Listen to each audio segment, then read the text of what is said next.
My thoughts on the economy, have kind of been mixed into COVID, because people talk about COVID every single. Yeah, it didn't turn out to be. I mean, as far as rental, as far as my clients go, the rental crisis that everybody was anticipating never really panned out, because everybody was the amount of cash that was flushed into the economy.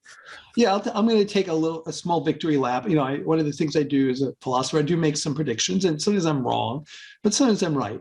And I predicted, I think I was the first person to come up with the words "big V recovery," which I came up with in March of 2020, when everyone thought the world was going to end. The difference between this crisis and the last one is that this one was just so obviously temporary. Now, we didn't know if COVID was 2 months, 6 months, a year, even maybe close to 2 years, but everybody knew it was something that was going to be over. The last one, which, you weren't the only one caught with pants down, nobody knew. It could have been the next depression for 15 years. It could have been this, it could have been that. And people were freaked out. But this time around, it was more like, well, I'm going to have to hang out for a few more months. I'll get an extension. I'll do this. And then you're right. All this cash flooded into the system. And you look at what happened. The stock market crashed and went back in like a week or a month or whatever. Almost every market crashed and shot back up. My belief going forward is that COVID is not really going to have much of a long-term effect on real estate. That includes office. I think everything will kind of go, I don't want to say go back to quote normal, but it'll be sort of normal. This is a quote. This is not I don't know if you think of Bill Gates as a philosopher, but in a way, maybe he is. But he has. Well, he says, hold on. He says one thing. He says one thing that I absolutely love. That success is the worst teacher. Did he say that? I've heard it. It's a great quote.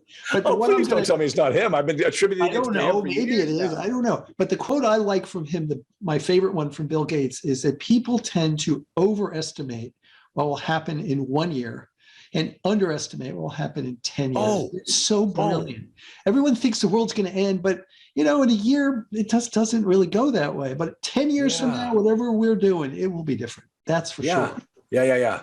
No, I don't think he said that. I'm going to search that one for you. You're going to have to look it up. And I couldn't find I could not find the Peter Drucker quote. I'm advising my clients, like actually my latest article was on this subject, was like, what advice would you have? This is now Warren Buffett, he says, be greedy when others are fearful, be fearful when others are greedy. Exactly. Everyone's greedy now. Okay. I mean, oh my gosh, crypto, everything's just going up and up and up. Meme stock. What the hell is a meme stock? I mean, it is the dumbest thing in the world, but people make it build. Wait a minute.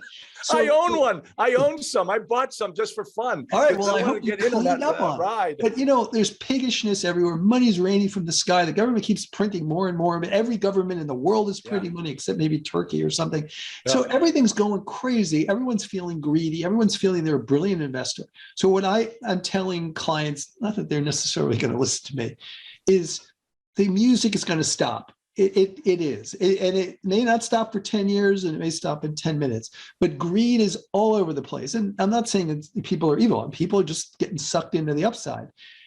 Think through what happens if there's no cash, because cash disappears like lightning when it disappears.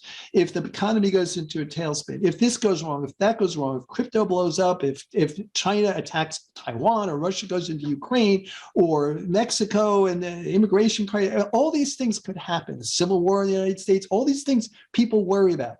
If those happen, okay, and hopefully none of them will, how are you fixed? Are you totally screwed? Are your pants down and you're like going to go bankrupt? Or it's more like, all right, you'll be all right. It won't be great. Or maybe you'll capitalize on it. But whatever it is, don't assume that the wonderfulness that we're experiencing now in the overall, economic part of the economy is going to continue. It might not, and it might disappear like really fast.